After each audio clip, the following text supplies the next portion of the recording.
حسن کو چاند جوانی کو قمر کہتے ہیں، ان کی صورت نظر آئے تو غزل کہتے ہیں، ان کی صورت نظر آئے تو غزل کہتے ہیں۔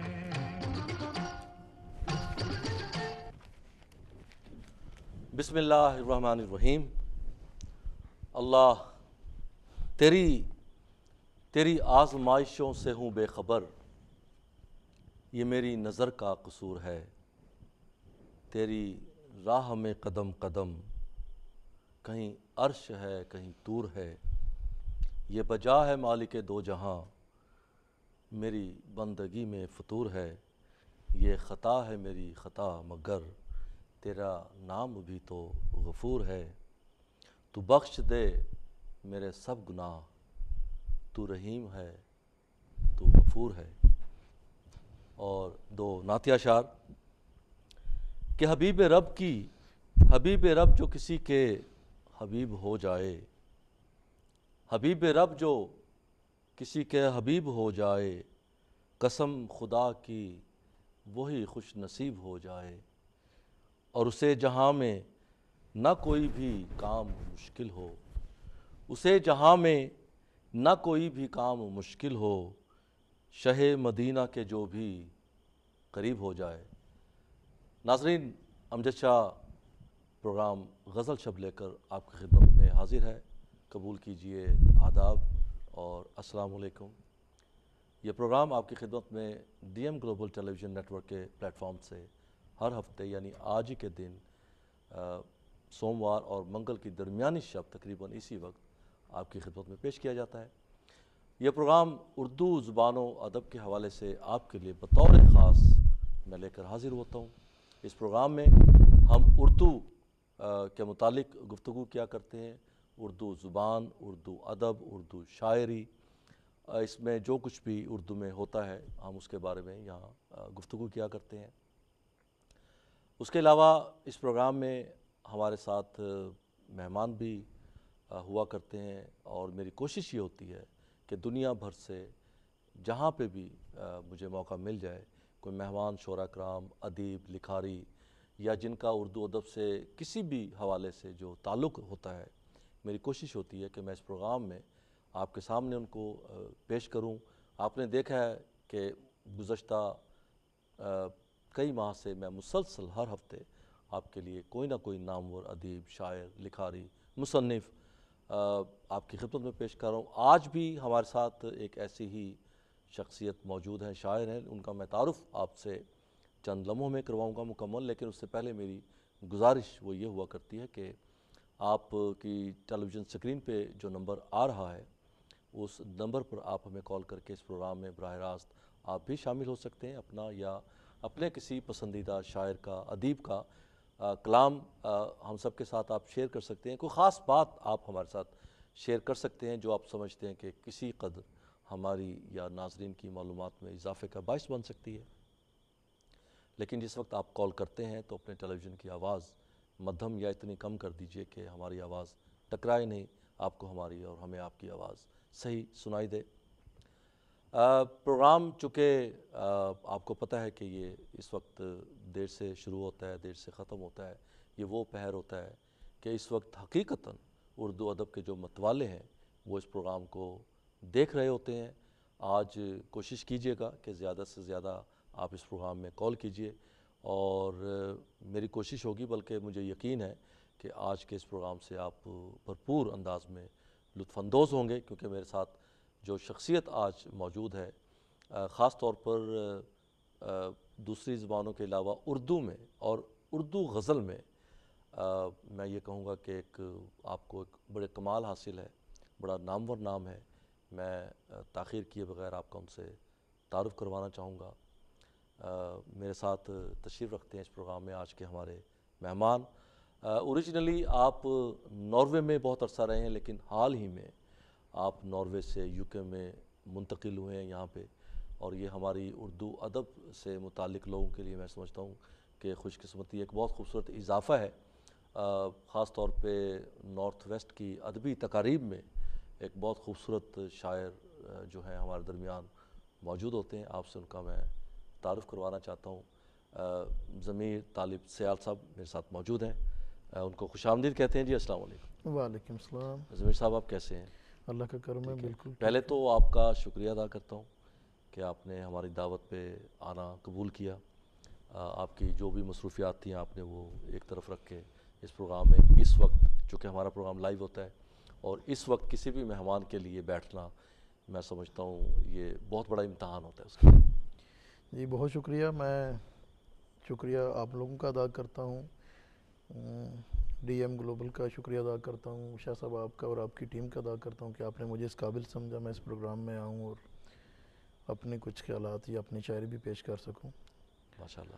تو اس سے پہلے کہ میں جی اپنی بات کا آغاز کروں میں یہی اتنا کہنا چاہتا ہوں کہ جو کچھ بھی میں اس پروگرام میں کہوں گا وہ میری ذاتی رائے ہوں گی.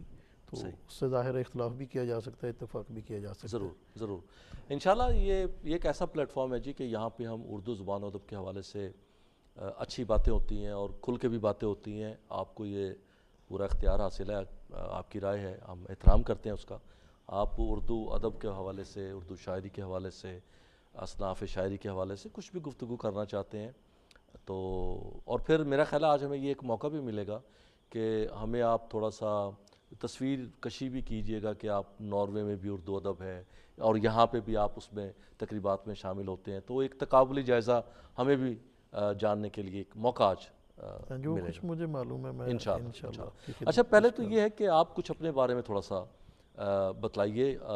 یہ آج آپ کا جو یو کے ٹی وی پہ آج آپ کا پہلا یہ پروگرام ہے, اس سے پہلے آپ ٹیلی ویژن پہ تشریف نہیں لائے ہیں. مختلف تقاریب میں تو آپ لائیو آپ جاتے ہیں, لیکن آج یہ اچھی بات ہے کہ ناظرین کے ساتھ بھی تعارف ہو, ہمیں بھی کچھ آپ کے بارے میں معلوم ہو. کچھ ذرا آپ کا جو سفر ہے ذاتی, کچھ پروفیشنل اور پھر ادبی سفر, یہ ذرا کچھ ہمیں بتلائیے اس کے بارے میں. ضمیر طالب سیال نام ہے میرا اور پاکستان سے گجرات جی تحصیل کھاریاں ڈنگا کے ساتھ ایک گاؤں ہے دکڑ, وہاں سے ہوں. جی 1999 میں میں ناروے آ گیا تھا اچھا ظاہر روزگار کے سلسلے میں. جی جی تو وہاں تب سے تب وہاں ہی رہا اور 2011 میں پھر وہاں سے یہاں اچھا انگلینڈ میں آ گیا. یہ ادبی شوق, یہ شوق ہے, پیشن ہے, پروفیشن ہے, کیا ہے؟ یہ شوق ہے. اچھا پروفیشن تو میں نے اسے نہیں بنایا اچھا اور شوق ہی ہے. اچھا یہ آپ کو مطلب اردو میں لکھنا, شاعری کرنا آپ کو اچھا لگتا ہے؟ یہ اسکول و کالج کے دنوں میں ظاہر ہے کہ کچھ تھوڑا بہت لکھنے کا, اور اس وقت میرا ذاتی خیال بھی یہی تھا کہ یہ چونکہ جب وہ بندہ آتش جوان ہوتا ہے تو ساری چیزیں اس کے ساتھ ساتھ ہی ہوتی ہیں, تو یہ وقتی ابال ہے, شاید اپنے وقت کے ساتھ ساتھ ختم ہو جائے گا.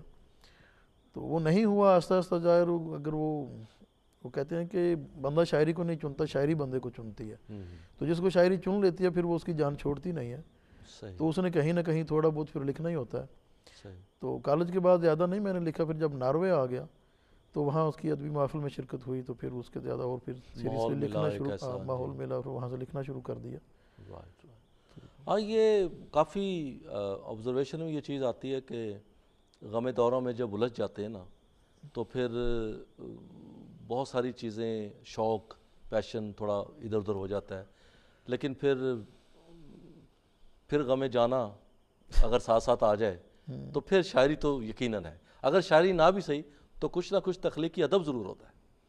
شاعری کا میرا خیال ہے شاہ صاحب براہ راست غم دوراں یا غم جانا سے تعلق نہیں ہے. شاعری کا کسی شخصیت کے ساتھ جو اس کو ان بلڈ ہی ہوتی ہے, تو اس کے بعد پھر جو کچھ حالات اس کو پیش آتے چلے جاتے ہیں اس کو صرف اس کی جلا ملتی چلی جاتی ہے, یہ آپ کہہ سکتے ہیں. اچھا اس میں ایک بڑی چیز مجھے کلک کیا, اس پہ ابھی ہم ذکر کریں گے کیونکہ آپ غزل لکھتے ہیں اور آپ نے بڑی ایک اچھی طرف اشارہ کیا ہے, میرا ذہن اس طرف گیا ہے کہ غزل صرف غم جانا کا تذکرہ نہیں ہے جیسے پہلے ہوا کرتا تھا.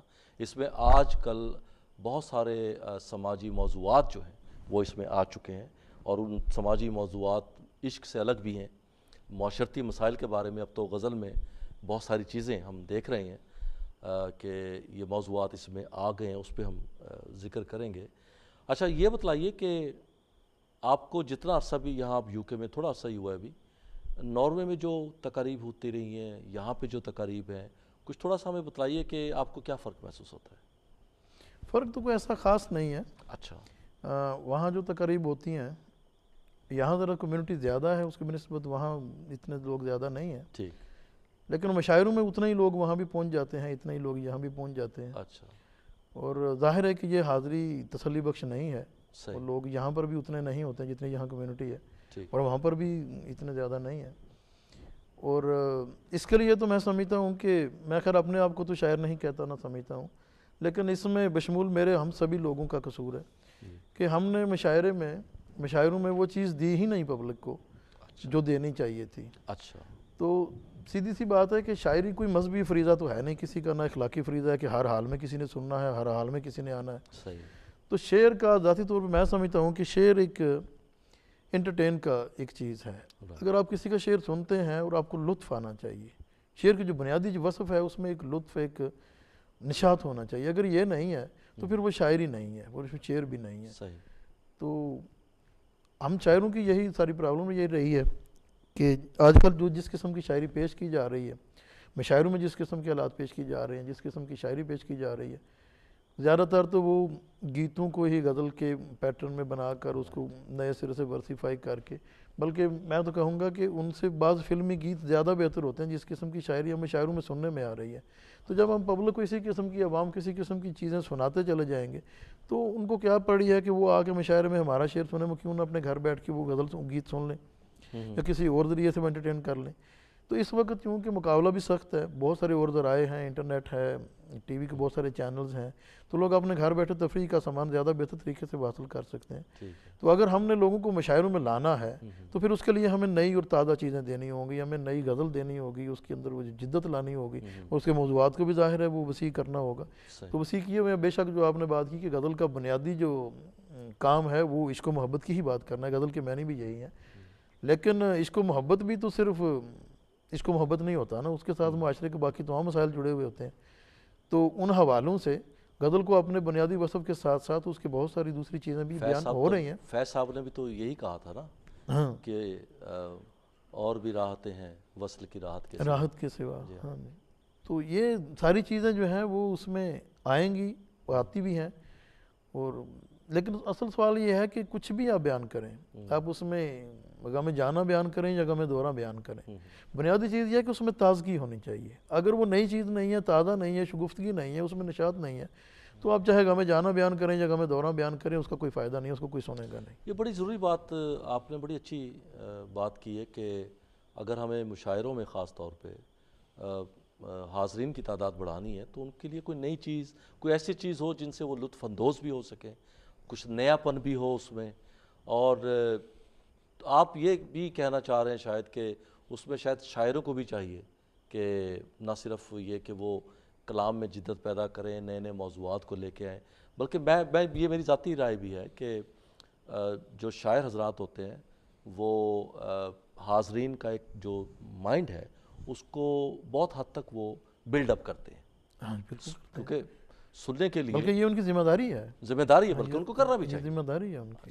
اچھا ضمیر صاحب, ایسا ہے کہ ایک چھوٹی سی بریک کا چونکہ وقت ہے, ایک بریک لیتے ہیں, اس کے بعد پھر یہ گفتگو انشاءاللہ جاری رہے گی. ناظرین ایک چھوٹی سی بریک کا وقت ہے, کہیں مت جائیے گا, انشاءاللہ بریک کے بعد آپ کی خدمت میں پھر حاضر ہوتے ہیں. حسن کو چاند جوانی کو قمر کہتے ہیں, ان کی صورت نظر آئے تو غزل کہتے ہیں, ان کی صورت نظر آئے تو غزل کہتے ہیں.